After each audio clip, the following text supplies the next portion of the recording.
Oui, bonjour. Merci d'être avec nous. Merci.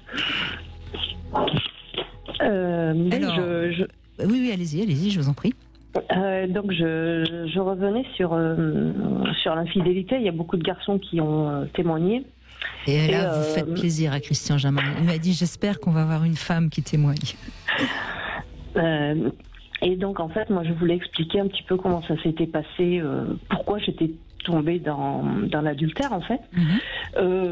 J'étais depuis pas mal d'années avec mon mari, ça allait très bien.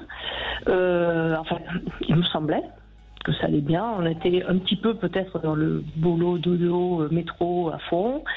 Et donc, je sais pas pour quelle raison ni pourquoi. Et un jour, il y a un mec qui m'a fait du rentre dedans. Je l'ai regardé d'un air, je me suis dit, qu'est-ce qu'il me veut, lui?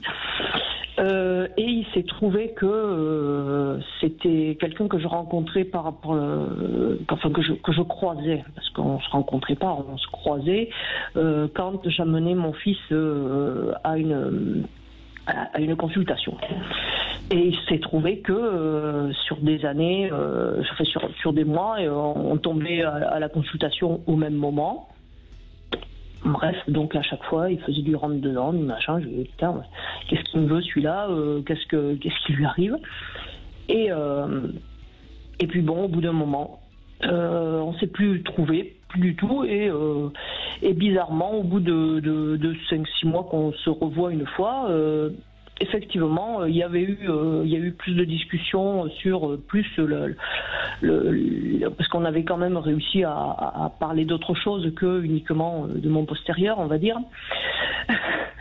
Et donc effectivement, cette fois-là, on avait un peu plus approfondi sur là où on était de nos vies, etc. Vous avez échangé de manière plus intéressante pour vous, en tout cas. Voilà, de façon plus intéressante, mais après, et là, ça s'est reparti à essayer de. Lui, il a retenté effectivement, mais donc il a bien dû s'acharner pendant 7-8 mois avant que je cède à quoi que ce soit. Et donc effectivement, il a réussi à m'avoir parce que il m'a dit des choses que j'entendais plus chez moi. Je pense que c'est ça. Ben oui, sûrement. Ça vous a tout doucement fait du bien. Vous avez eu à nouveau l'impression d'exister, de plaire, d'être désiré. Tout à fait. Et ça vous a enflammé. Et voilà.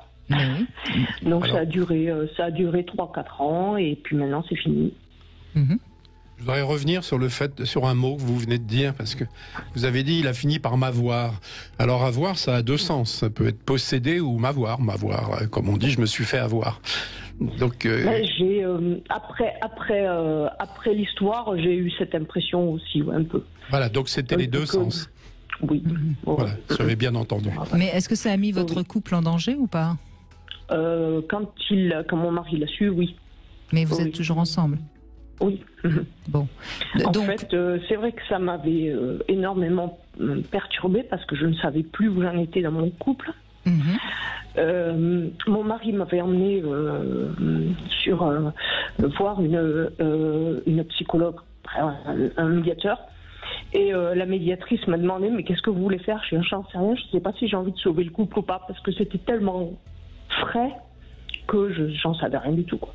Oui, vous étiez un peu perdu parce que vous savez là ce qu'on entend bien, c'est que quelque part cet homme d'abord vous a séduit sur un très long terme, donc vous n'étiez pas on peut pas dire que vous êtes de nature infidèle parce que sinon vous auriez cédé tout de suite. Donc il vous a un petit peu tout doucement séduite, c'est vraiment le terme qui convient. Après, je dirais pas qu'il a voulu vous avoir parce que c'est une relation qui a quand même duré quelques mois, donc c'était quand même sans doute une relation où l'un et l'autre vous avez trouvé votre compte. Ça vous a apporté autre chose qui peut-être était nécessaire parce que votre couple était tombé dans la routine. Vous savez, je crois qu'on confond trop quotidien et routine. Le quotidien, c'est très bien. La routine, c'est un petit peu ennuyeux. Et sans doute que vous étiez en train de vous ennuyer un petit peu. Donc, il y avait un petit peu une porte entrouverte. Ici est engouffré. Mais prenez ça comme une expérience, surtout si votre couple aujourd'hui va bien. C'est une expérience de vie. Et cette expérience de vie, quelque part, elle est très riche, hein, parce que d'abord, ça vous rend certainement beaucoup plus tolérante par rapport aux petites difficultés que rencontre votre couple, parce que vous savez que il faut y faire attention, il faut veiller à ce que on arrive à les dépasser, ces difficultés. Puis ça vous rend aussi certainement beaucoup plus tolérante vis-à-vis des autres. Ah oui, non, c'est sûr que savoir si par hasard je sais que quelqu'un a eu une infidélité, je comprends tout à fait ce que ça peut faire, parce qu'effectivement je suis pas partie. C'est pas un coup d'un soir, et c'est pas voilà, c'était vraiment pas voulu, c'était pas calculé, c'était pas. Non, mais vous savez, Gaëlle, on est des êtres humains avec nos fragilités, nos faiblesses, et il y a pas. Enfin, je sens que vous êtes encore un petit peu vous avez un peu de regret, encore un peu ou de remords de ce qui s'est passé, mais je crois que vraiment il faut faire la paix avec ça. Vous avez fait comme beaucoup de gens, vous êtes laissé un petit peu entraîner parce qu'à ce moment-là, il y avait peut-être pas assez de choses qui vibraient dans votre vie. Ouais, vous savez, regardez en ce moment le nombre de gens qui tombent en dépression parce qu'on manque de relations, parce qu'on manque de liens. On a besoin de vibrer. Et peut-être que votre couple ne vibrait plus assez, et puis lui il a appuyé sur le bouton vibration, et puis ça a redémarré, et puis voilà tout. Et puis comme vous avez pu sauver votre couple, je suis sûre que de toute façon votre couple ça l'a changé, certes, parce que c'est pas pareil après une infidélité de l'un ou de l'autre, le couple repart différemment, mais en général s'il repart, il repart bien.